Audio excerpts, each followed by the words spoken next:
서신서 에베소서 1장 3절에서 14절 우리가 같이 읽은 성서 일과 봉독 서신서의 말씀을 중심으로 해서 그리스도 안에 있는 영적인 복 이런 주제로 말씀을 생각하고자 합니다.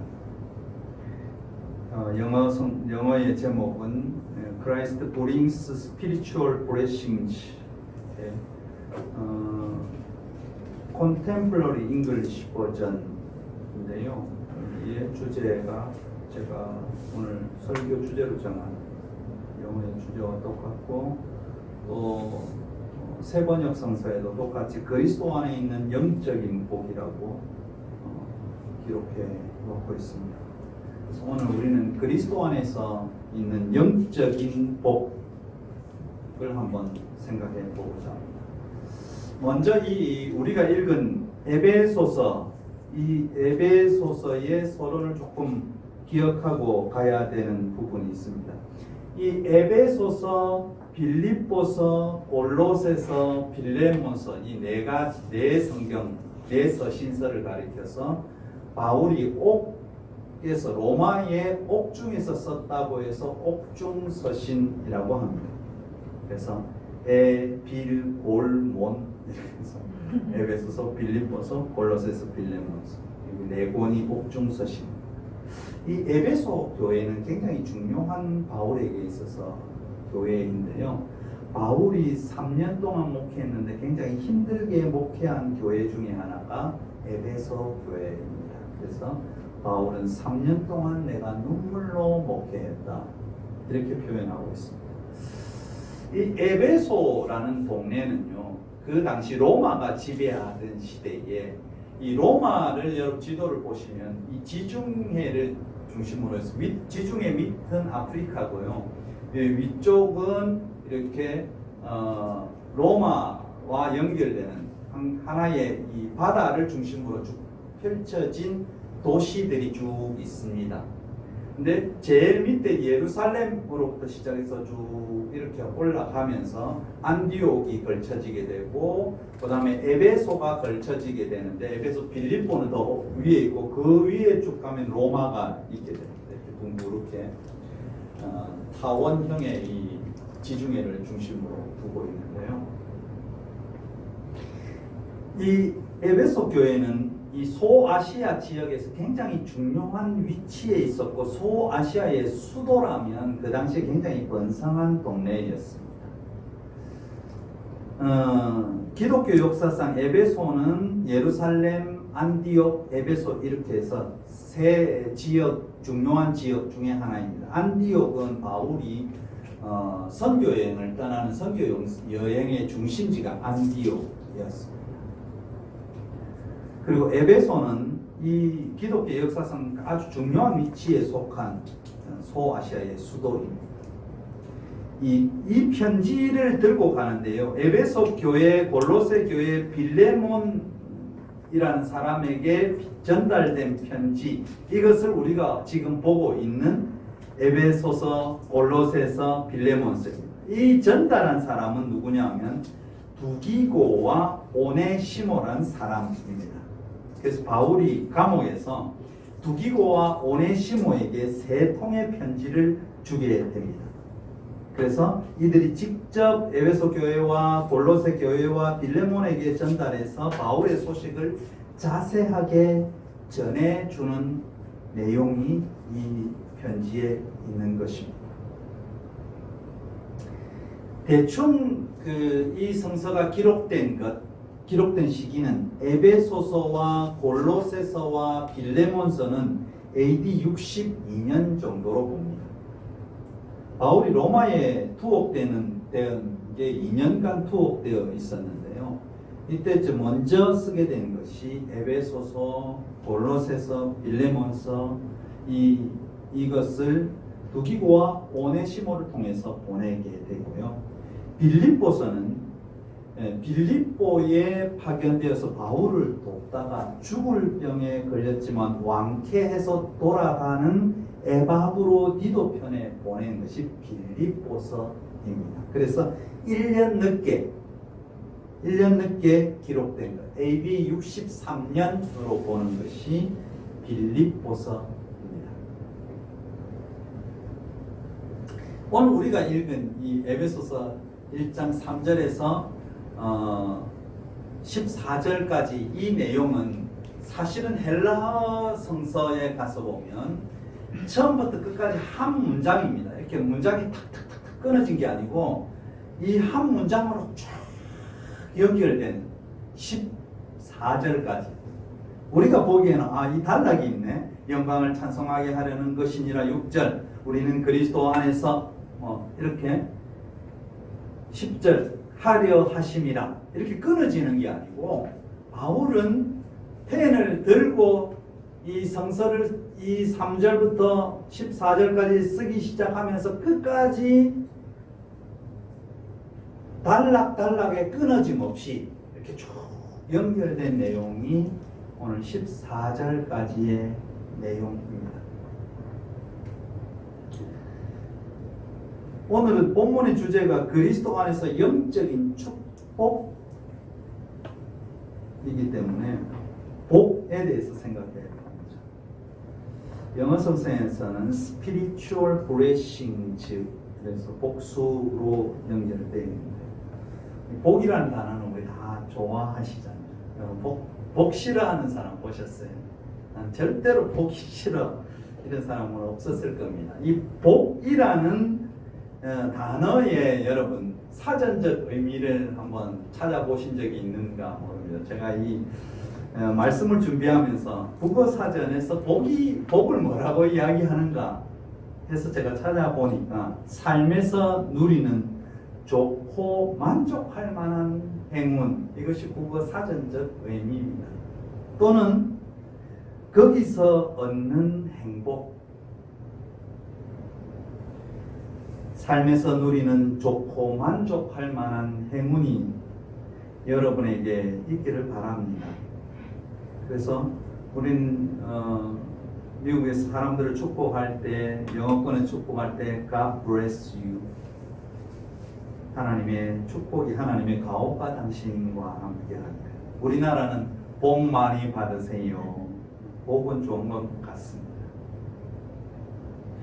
근데 오늘 본문은 우리가 이 육신적인, 우리가 생각할 때 복 이러면 눈에 보이는 것, 뭔가 돈이 많이 벌리는 것, 굉장히 뭔가 잘 되는 것, 번창하는 것, 좋은 곳에 합격하는 것, 이렇게 생각하지만 오늘 바울은 우리에게 영적인 복을 설명하고 있습니다.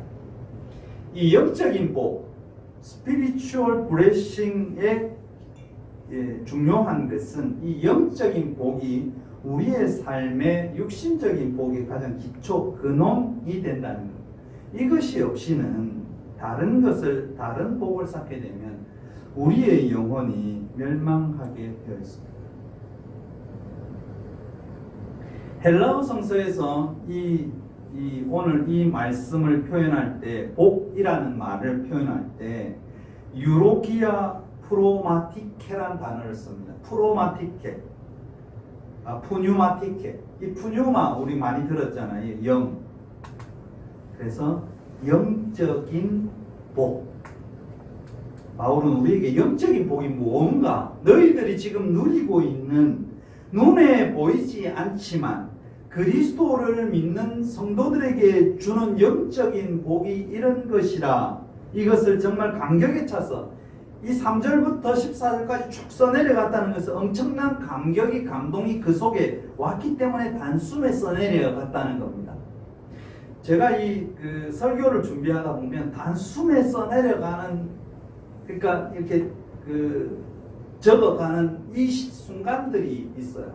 참 이걸 놓치면 안 되겠다 이런 때가 있는데요. 그것처럼 바울도 하나님의 놀라운 비밀과 계획을 어느 날 갑자기 감동이 오게 되고 이 감동 가운데 자기의 지식과 모든 것을 동원해서 써내려간 것이 오늘 본문에 있는 내용입니다.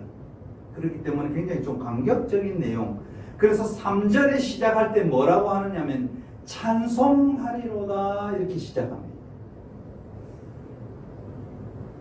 우리도 막 이 느낌이 뜨거워지면 제가 하나님을 찬양합니다. 찬송이 감사가 내 속에서 막 올라오는 것과 같은 그런 감격 속에서 쓰여진 것이 오늘 에베소서 1장 3절에서 14절입니다. 첫 번째 영적인 복은 뭐냐고 바울이 우리에게 탁 찔러주는 것이 무엇인가 하면 너희들은 창조 전에 창세 전에 택함을 받았다고 바울은 우리에게 선언합니다.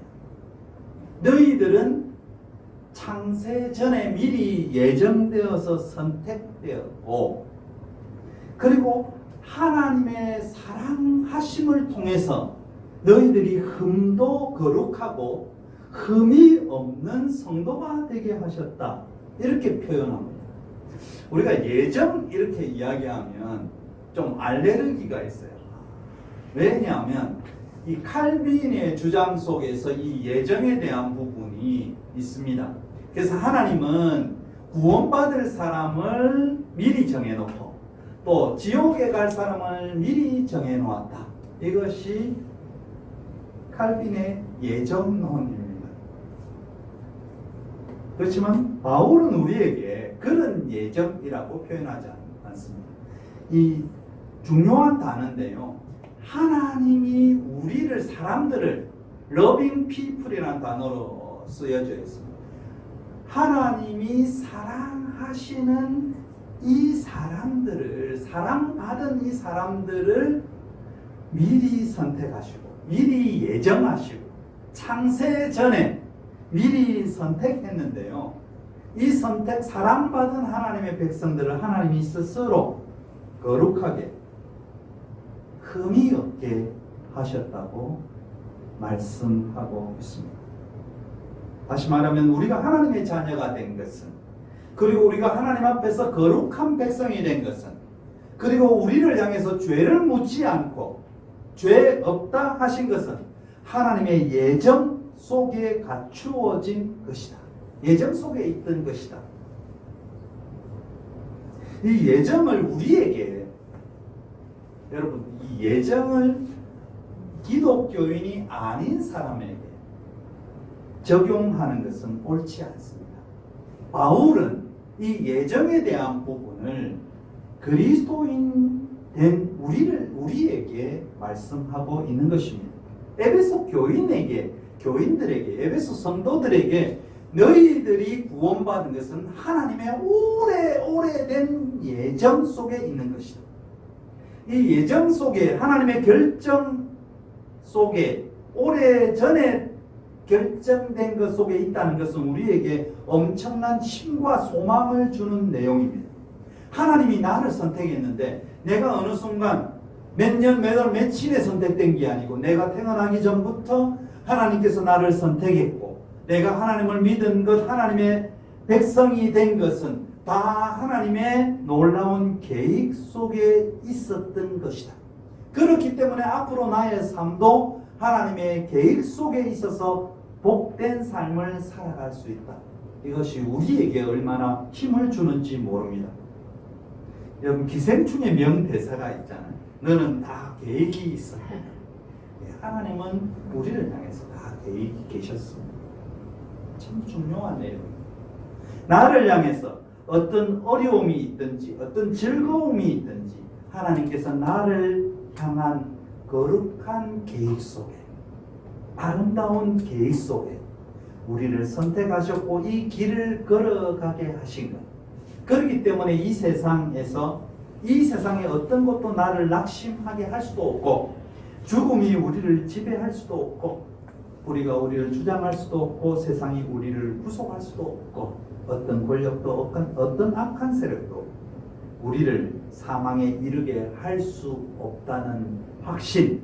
이것은 하나님의 계획 속에 오래전부터 하나님의 계획 속에 예정된 그리고 이 예정에 의해서 선택된 자녀들에게 주시는 첫 번째 영적인 축복, spiritual blessing입니다.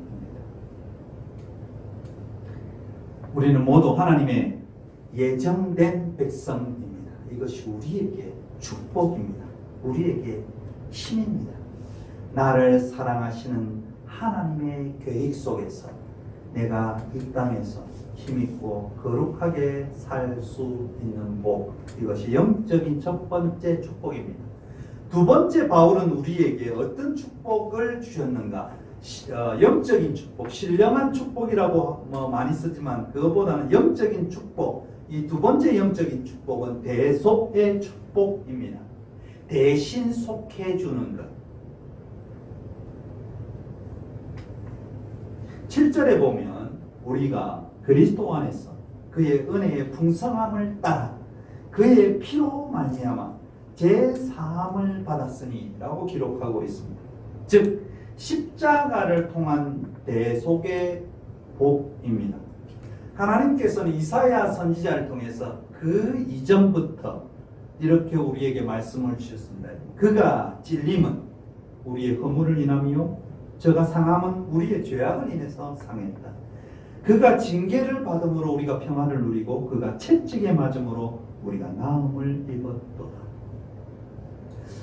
성서에서 죄라고 하면 제가 이렇게 쭉 설교하면서 이 단어 하나하나들을 이렇게 말씀드리잖아요. 이 정의는 참 중요한데 성서에서 죄라고 할 때 헬라어에서는 하말티아라는 단어를 쓴다고 했습니다. 관역에서 벗어난 화살, 관역을 향해서 가야 할 그 화살이 이 관역을 벗어난 것을 가리켜서 하말티아, 죄라고 합니다. 그렇지만 오늘 바울이 여기 표현해 놓은 죄 사함에 표현해 있는 죄는 이 하말티아라는 단어가 아닙니다. 여기에 죄라고 쓰여진 단어는 파라푸토마톤이라는 단어인데요. 영어로 하면 트레스패스라는 단어입니다. 트레스패스. 하말티아가 아니고요. 그래서 과오, 과실, 불법. 이 말은 어떤 의미로 쓰이느냐면 그 당시에 이스라엘 백성들이, 하나님의 백성들이 율법 아래서 늘 눌려서 살았다는 것입니다. 율법의 핵심들은 하지 말라, 하지 말라, 하지 말라가 율법의 핵심입니다. 그러니까 늘 율법은 바울도 이야기했지만 죄를 늘 지적해 옵니다. 왜 너 이거 하지 마라 했는데 했어 이럴 것입니다. 그래서 율법 아래서 이 트레스패스, 과오, 과실 이런 것들이 우리를 지적해 오고 우리를 누르고 이것 때문에 우리가 사망에 이르게 하지만 예수 그리스도는 우리를 이러한 죄책과 죄의 억눌림에서 해방시켰다는 사실입니다. 이 대속이란 말은 하나님과의 사실은 화해입니다. 그래서 바울은 예수님의 화목제물이 되어서 하나님과 우리 사이에 평화를 이뤘다 이렇게 표현하고 있습니다. 하나님과 우리 사이의 평화는 무엇을 통해서 이루어지느냐? 그리스도의 대속을 통해서 이루어진다는 사실입니다. 하나님으로부터 멀리 떨어졌던 우리를 하나님의 계획 아래서, 중요해요. 하나님의 계획 아래서 예수 그리스도를 보내시고 십자가에서 죄를 벌하시는 하나님의 공의를 이루신 것. 이 신학적으로 정말 중요한 내용인데요. 하나님의 공의는 죄를 벌해야 됩니다. 그래야 공의로운 하나님이잖아요. 그래서 십자가에서 죄를 벌하시는 하나님의 공의를 이루시고 또 사랑의 하나님의 의를 이루신 사건, 이것이 십자가의 사건입니다. 이것이 대속의 은혜입니다. 그러기에 우리에게 축복인 것이에요.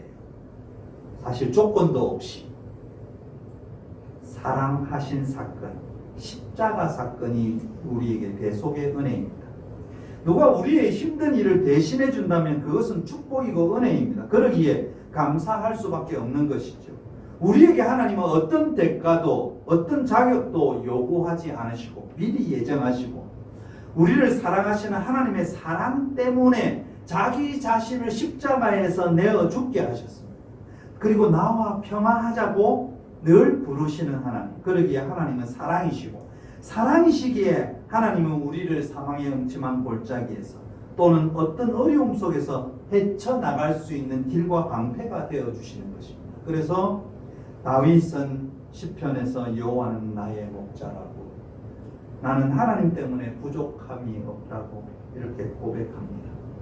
이것이 우리에게 주시는 대속의 축복이고 하나님의 계획입니다. 사랑하는 성도 여러분, 우리는 예수 그리스도를 통해서 하나님의 계획 안에서 대속의 축복을 누린 백성입니다. 이 축복이 여러분의 가슴 속에, 신앙 속에 늘 간직되어 있기를 주님의 이름으로 부탁합니다. 세 번째는 하나의 축복입니다. 하나 되는 축복. 10절에 가서 보면 하늘에 있는 것, 땅에 있는 것 다 그리스도 안에서의 통일을 이야기합니다. 통일은 뭡니까? 하나 되는 겁니다. 남과 북의 통일은 뭡니까? 하나 되는 것이, 남과 북이 하나 되는 것을 가리켜서 우리 통일이라고 합니다. 통일을 어떻게 통일될까? 어떻게 하나가 될까? 예수 그리스도를 머리로 해서 통합되어야 된다. 그래서 그리스도 안에서 하나됨의 축복입니다. 그래서 앞에 붙는 것이, 조건이 붙는 것이 그리스도 안에서입니다. 성서는 악한 영이란 단어, 사단이라는 단어, 이 단어를 디아볼로스란 단어를 씁니다. 이것은 꽝 쳐서 갈라지게 한다. 이렇게 쪽 갈라지게 하는 것을 가리켜 악한 영이라고 합니다. 이 디아볼로스라는 악한 영을 멸하시고 그리스도를 통해서 하나 되게 하는 것, 통합되게 하는 것. 이 하나됨, 이게 헬라어 단어가 정말 긴데요. 제가 한번 읽어볼게요. 아나케팔라이오 사스다이, 이렇게 긴 단어를 씁니다. 이 뜻은 뭐냐면 그리스도를 통한, 그리스도가 머리가 되심을 통한 합계, 이런 뜻을 가지고 있습니다. 다시 말하면 십자가는 우리들과 하나님과의 하나됨, 누구를 통해서? 그리스도를 통해서. 아나케팔라이오 사스다이. 그래서 십자가는 우리들과 그리스도를 통해서 하나님과 하나됨, 그리고 우리와 예수 그리스도가 하나됨, 우리와 하나님과 하나됨. 이것이 무언가? 이것이 십자가의 사건이고 우리의 세례의 사건입니다. 우리의 신앙은요, 십자가의 전과 후로 나눌 수 있습니다. 예수를 알기 전에 나와 예수 십자가를 안 후에 나로 바뀝니다. 이것은 회개 전에 나와 회개한 후에 나와. 이 바뀌어진 모습, 이 결단의 신앙을 나타내는 것입니다.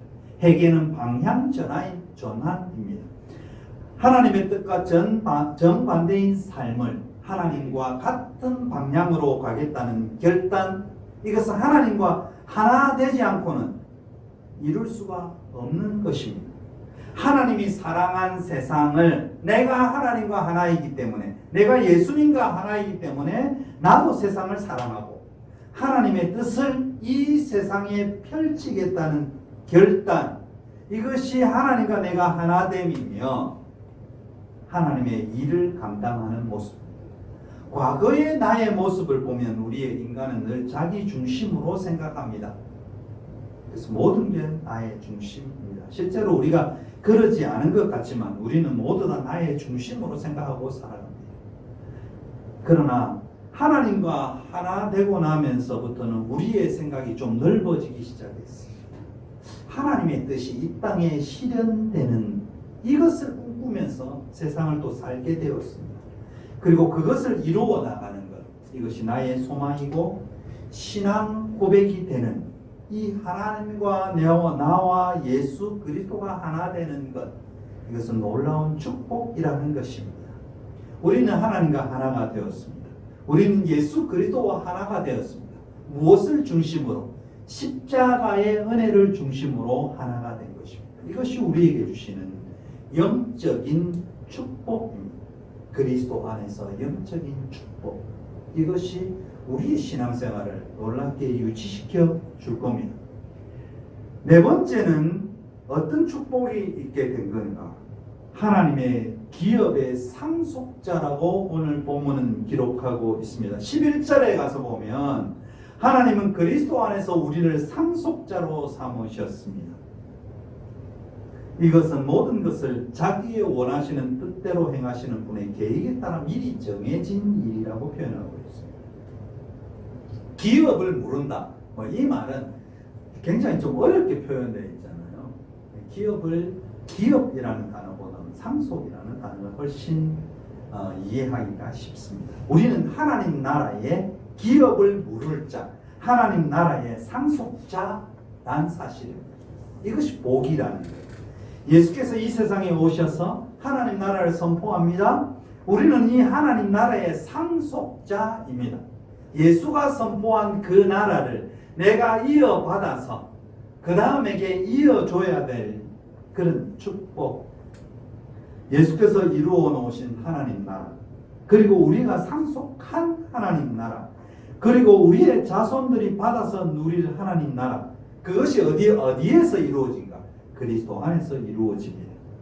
세상의 권세는 우리가 생각할 때 우리의 지배 아래, 그리스도의 지배 아래 있는 것 같지만 그렇지 않습니다. 예수님께서 세상 권세는 악한 사단의 세력의 지배 아래 있음을 알고 계셨고 인식하고 계시고, 그렇게 해서 이 사단의 시험에 같이 대항하게 됩니다. 권력이, 자본이 세상을 지배하고 있습니다.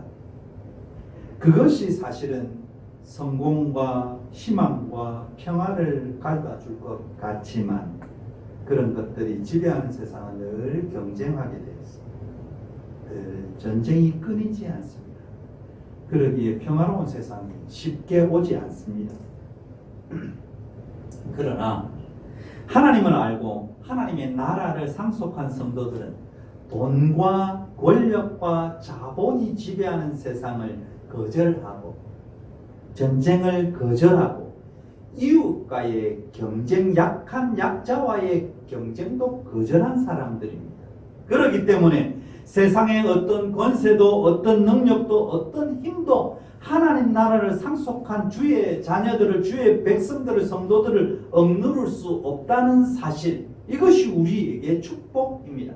하나님 나라를 상속한 우리를 이 세상의 어떤 권력도 힘도 능력도 누를 수 없다는 사실입니다. 세상의 기업을 상속받기를 원하는 사람들은 이 세상이 없어지는, 목숨이 끊어지는 날, 그것으로 끝나겠지만 하나님의 나라를 기업으로 물을 자는 세상에 평화를 심어서 생명으로 이루게 된다는 사실입니다. 사랑하는 성도 여러분, 하나님 나라 기업의 상속자가 되는 복을 누리시기를 바랍니다. 그럴 때 우리의 가난함과 부요함이 저주가 아니고 축복임을 깨닫게 될 것입니다. 결론을 맺겠습니다. 하나님께서 그리스도 안에서 영적인 놀라운 복, 스피리추얼 블레싱, 이 축복을 주신 것은 우리의 입술에서 찬송이 떠나지 않기를 원하시는 하나님의 뜻을 이루시기 원하시기 때문입니다. 그래서 바울은 찬송하리로다로 시작해서 찬송하게 하려 하심이라고 마무리 짓습니다. 얼마나 아름다워요. 찬송으로 시작해서 찬송으로 마무리 짓는다. 우리는 하나님 나라의 비밀을 알고 있는 성도입니다. 그렇기 때문에 어떤 환경에 처하든지 이것이 하나님의 계획 아래서 이루어지고 있구나. 그래서 이러한 상황들이 합력해서 선을 이룰 수 있겠구나. 이것에 대한 확신, 하나님의 예정에 대한 확신, 이것이 우리를 찬송으로 시작하게 만들고요. 찬송이 계속되게 만들고요. 찬송으로 하루의 일과를 마치도록 우리의 생을 만들어 줄 것입니다. 이런 영적인 복을 다 소유한 우리 성도님들이 다 되시기를 주님의 이름으로 간절히 축원합니다. 침묵으로 기도하겠습니다.